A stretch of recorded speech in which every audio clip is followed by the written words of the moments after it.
난관 여러분 반갑습니다. 말씀으로 여는 여러분의 아침에 우리 하나님의 은혜와 평강을 기원합니다. 디모데를 향한 권면이 이어지고 있습니다. 먼저 거짓 교사들의 가르침에 대하여 어떻게 대응해야 할 것인가를 말씀합니다. 이 땅의 신자와 교회는 땅에서 존재하기 때문에 거짓 가르침에 대한 유혹에서 자유로울 수가 없습니다. 교회와 신자를 공격하는 어둠의 세력이 맹렬하게 활동하고 있기 때문입니다. 거짓 가르침은 시대에 따라 그 양상과 내용이 다를 수 있습니다. 그러나 그것은 언제나 복음의 진리의 말씀을 왜곡하여서 진리에 대하여 바로 이해하고 바로 반응하지 못하게 하는 특징을 가집니다.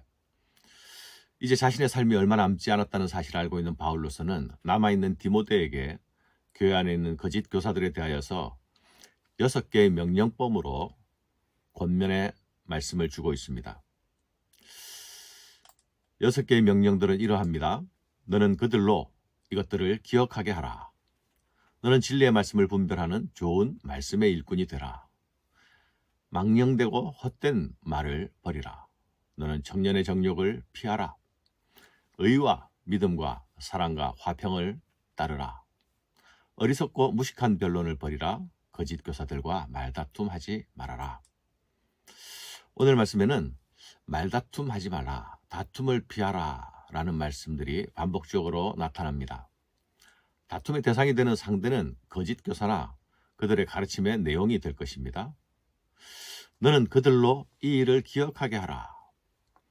이 일이란 바울이 앞에서 제시했던 복음의 교훈들을 가리킵니다.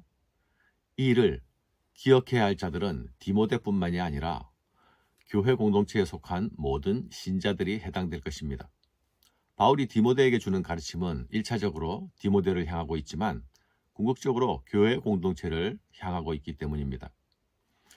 교회는 변론과 말다툼에 빠지지 말고 복음의 근본 진리를 기억해야 합니다. 변론과 다툼은 유익이 없고 도리어 듣는 자를 망하게 한다 말씀합니다. 그래서 이렇게 명령합니다. 너는 그들로 말다툼하지 말라고 하나님 앞에서 엄히 명하라. 이는 유익이 없고 도리어 듣는 자를 망하게 함이라. 바울은 디모데에게 하지 말 것을 말한 다음에 디모데가 해야 될 것을 말합니다. 하지 말아야 할 것은 거짓 교사들의 행태를 따라가지 말아야 할 것이고 해야 할 것은 바른 교사의 모습을 보여주어야 한다는 것입니다. 너는 진리의 말씀을 옳게 분별하며 부끄러울 것이 없는 일꾼으로 인정된 자로 자신을 하나님 앞에 드리기를 힘쓰라. 진리의 말씀을 옳게 분별하는 일은 바른 교사에게 반드시 필요한 일입니다. 그렇지 못한다면 바른 가르침을 줄 수 없지 않겠습니까? 여기서 옳게 분별한다는 말은 바르게 자른다라는 뜻을 가지고 있는 말입니다. 이는 가르침과 관련하여서 말씀을 잘 해석하고 잘 설명해 주는 것을 말합니다.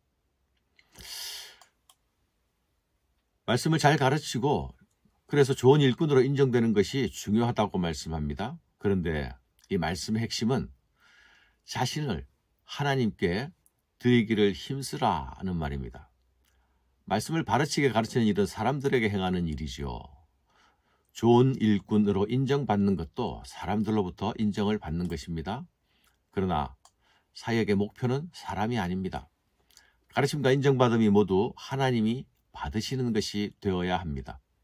이것은 복음 사역자나 교사의 수고와 헌신은 그것 자체로 하나님께 드리는 또 하나의 드림이요 예배라는 사실을 우리로 알게 해줍니다. 사람을 바라며 사람을 행하지만 그 방향은 궁극적으로 하나님을 향해야 하는 것입니다. 힘쓰라고 말하는 것은 단지 사람의 열심을 요청하는 것이 아닙니다. 거짓 교사들에게도 열심이 있었죠. 그러나 그들의 열심의 방향은 하나님이 아니라 자기 자신이었습니다. 그래서 열심 그 자체보다 방향이 더욱 중요한 것입니다. 하나님께 드림이 되고 오직 하나님께로만 방향이 노정되게 하는 그 일은 힘써야만 하는 일입니다. 왜냐하면 그것은 우리의 본성을 거스려야 하는 일이기 때문입니다. 세 번째 명령은 거짓 가르침의 영향력과 관한 것입니다. 이에 관해서 망령되고 헛된 말을 버리라고 명령합니다.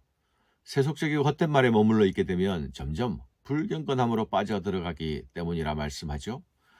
경건으로 인도를 받지 못하는 것입니다.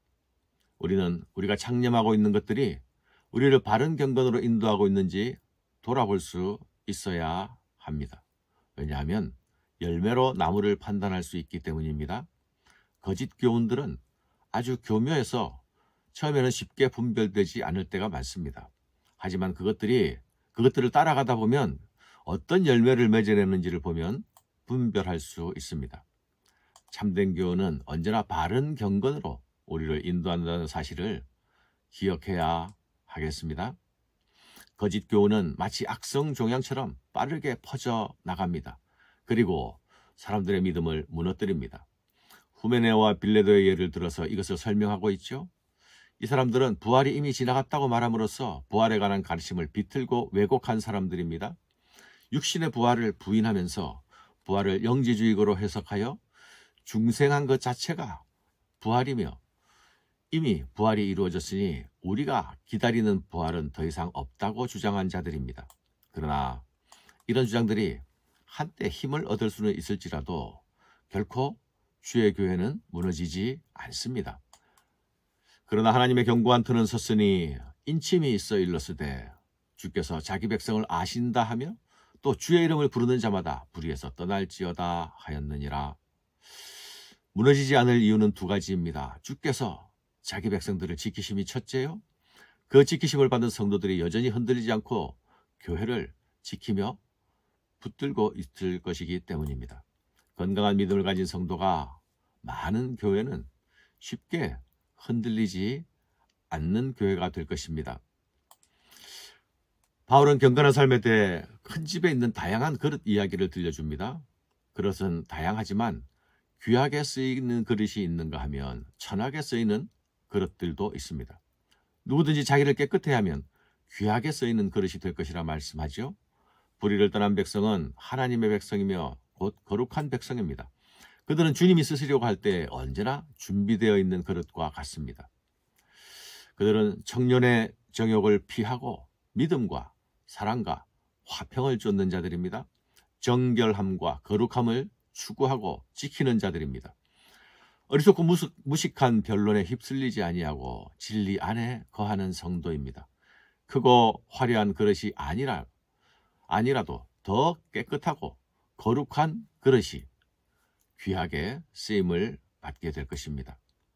마지막으로 거짓 가르침에 대해서는 단호해야 하지만 거짓에 물든 사람들을 대할 때에는 온유함으로 대하라 말씀합니다. 이것은 참 쉽지 않은 말씀이 아닙니까? 거역하는 자를 온유함으로 훈계하라 말씀합니다. 그 이유를 혹 하나님께서 그들에게 회개의 기회를 주어서 진리를 알게 하실지도 모르기 때문이라 말씀하고 있죠. 거역하는 자에게도 참고 온유함으로 대해야 하는 것은 결국 그 영혼을 포기하지 않는 자세, 영혼을 향한 사랑을 가지고 대하라는 말씀인 것입니다. 바울 자신도, 이 권면을 주고 있는 바울 자신도 마귀의 올무에서 벗어나서 하나님께 사로잡힌 자로 변신하게 된 사람이 아닙니까? 혹 하나님께서 거역하는 자들에게도 기회를 주실지 모르기에 온유와 참음으로 가르치며 훈계하라. 이 말씀을 새기며 시작하는 아침 되면 좋겠습니다. 감사합니다.